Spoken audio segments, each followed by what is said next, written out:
Alors, on arrive en 1911 et cette année-là, je sais pas si on peut dire qu'on n'a pas beaucoup de news, mais on a certaines news plus ou moins importantes. On a déjà l'ouverture des premiers studios d'Hollywood, parce qu'on a parlé du premier film d'Hollywood la dernière fois, etc. Aujourd'hui, cette fois-ci, on a l'ouverture du premier studio, parce qu'il n'y a pas encore de studio d'Hollywood, maintenant il y en a un. On a l'ouverture donc du premier studio d'Hollywood.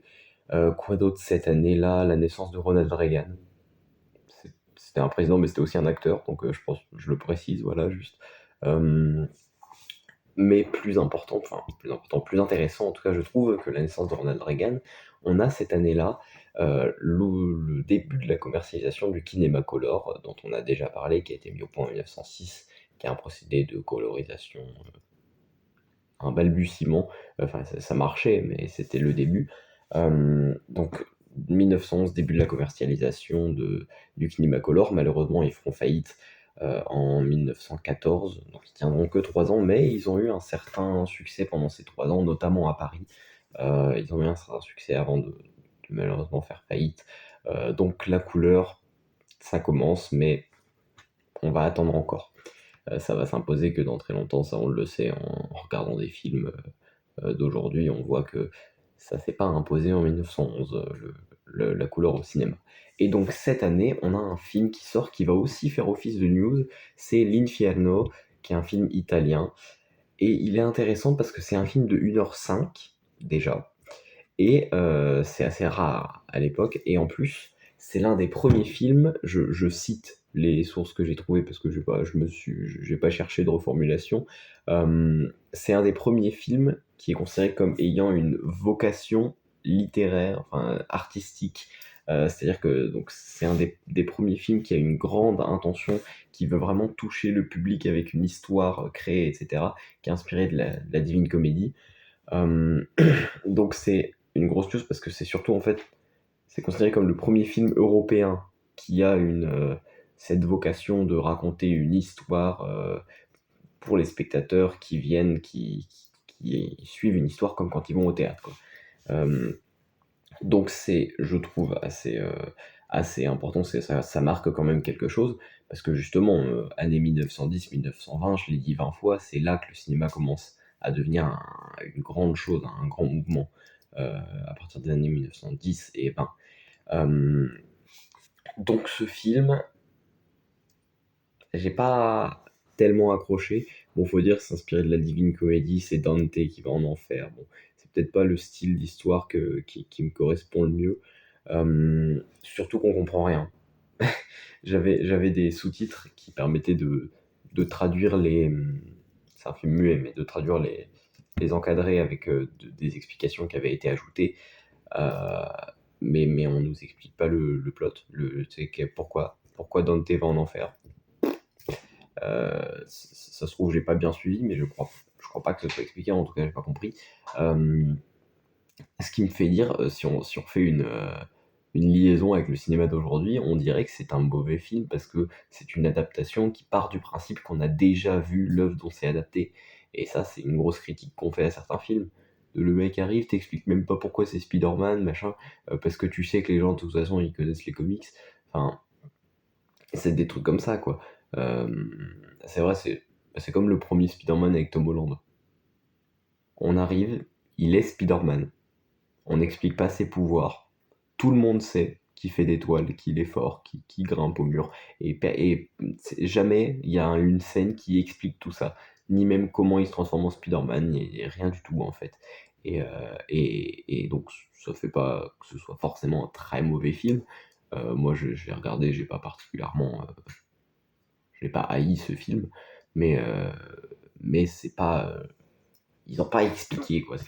Ils devraient pas faire comme ça, il faudrait expliquer. Parce que du coup, tu fais un film et toutes tes intentions reposent sur le fait que les gens connaissent déjà l'œuvre. Et oui, évidemment, tout le monde connaît Spider-Man, mais faut pas faire ça parce que si quelqu'un connaît pas, si par grand hasard quelqu'un connaît pas, et ben tu lui niques son expérience cinématographique. Et donc là, l'Inferno, c'est pareil.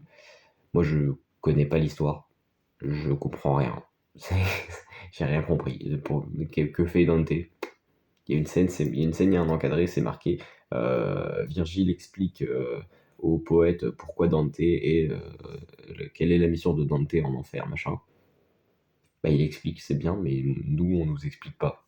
C'est les poètes ont compris, pas moi. Donc, il y a des figurants qui, il y a des figurants dont le personnage qui joue a mieux compris que moi l'histoire qui est en train de se dérouler, alors que moi, je suis censé la suivre et pas eux. Donc voilà, c'est plus ou moins la critique que j'ai à faire. Après, le film en lui-même est quand même une révolution du coup déjà de ce point de vue de faire de l'art pour toucher les gens artistiquement. Euh, c'est déjà nouveau en Europe, c'est déjà quelque chose. Euh, et puis il y a des procédés, il y a des choses qui sont mises en place pour ce film qui sont assez intéressantes. Je pense notamment quand on arrive vers la fin, on va avoir certaines, même pas que à la fin en fait, il y a des personnages qui apparaissent, qui disparaissent, il y a des trucs qui sont vraiment mis en place que je trouve assez bien mis. Encore une fois, j'en ai déjà parlé, je crois, pour. Je sais plus quelle année, mais l'année où j'ai parlé de Cendrillon, euh, de Georges Méliès, j'en avais déjà parlé qu'il y avait des procédés que je ne comprends absolument pas parce que je sais pas du tout comment ils faisaient à l'époque, comment ça marchait. Mais les trucs de transparence et tout, je sais pas du tout comment c'était possible de faire ça avec le matos de l'époque. Aujourd'hui, c'est facile, t'as Final Cut, t'as DaVinci, t'as Adobe, voilà. À l'époque, je sais pas du tout comment ça marchait, mais moi, je trouve ça impressionnant en tant que gros moldu qui n'a aucune connaissance du fonctionnement de ces trucs-là. Euh, donc le film en lui-même est une révolution à utiliser des procédés intéressants et va aussi, là on entre vraiment, j'ai l'impression de dire ça tous les ans, j'ai l'impression de dire ça toutes les années, mais là on entre vraiment, on va avoir des films assez différents qui vont commencer à venir, on va avoir plus de longs métrages, plus de trucs comme ça, bientôt on va parler de Charlie Chaplin, bientôt on va parler de plus grands acteurs qui sont beaucoup plus connus que ceux dont on a parlé jusqu'ici, parce que personne connaît personne là. Dans les films qui sont passés depuis le début, si, il y a deux, trois personnes qui sont connues de l'époque, mais des acteurs, pas tant. Pour les gens qui ne sont pas des fans de vieux cinéma, comme moi par exemple, je suis pas particulièrement spécialement fan de très vieux cinéma. Je connais, je suis pas capable de citer un artiste de l'époque, j'en ai en tête, mais dont je me souviens plus du nom. Donc pour l'instant on est paumé. Là on va avoir des trucs très bientôt, comme je disais, je parle de Chaplin, là on entre, alors il a déjà fait des films en 1911, mais du coup moi je vais en parler une autre année, mais il a déjà fait des films en 1911, et c'est là qu'on a du coup les premiers acteurs qui vont rester très longtemps. Chaplin, il va rester très longtemps dans les mémoires, il y est encore aujourd'hui, il est encore perçu comme un des maîtres du burlesque, des acteurs les plus connus de l'histoire, tout simplement. Euh, donc, c'est le début d'une révolution, je suppose. Je considère que c'est le début d'une révolution dans le cinéma, l'Inferno. Euh, quand bien même le film est pas, alors je dirais pas qu'il est mauvais, mais moi il m'a pas plu. Quand bien même le film m'a pas plu, je vois très bien que ça va être un truc charnière qui va apporter quelque chose. Euh, et non seulement par les inspirations, mais aussi par plein d'autres choses, comme juste le fait de voir ce film et de te dire putain, mais attends, on peut faire des trucs comme ça, on peut faire des trucs où on raconte des histoires et tout, c'est cool, je vais en faire un. Et c'est comme ça que tu fais des films. Euh, donc, je pense que c'est à peu près tout ce que j'avais à dire. Ça fait trois phrases, là, les trois dernières phrases à peu près, je les ai ajoutées parce que je savais pas conclure. Mais on va y aller du coup. Je pense que c'est à peu près tout ce que j'avais à dire pour 1911. Il n'y a pas eu un milliard de news importantes, c'est pour ça que j'ai pu ne pas avoir de problème à passer 20 minutes dessus. Donc voilà, à demain, à tout à l'heure, à dans 6 mois, on sait jamais, je suis très peu régulier, mais pour 1912. À la prochaine fois.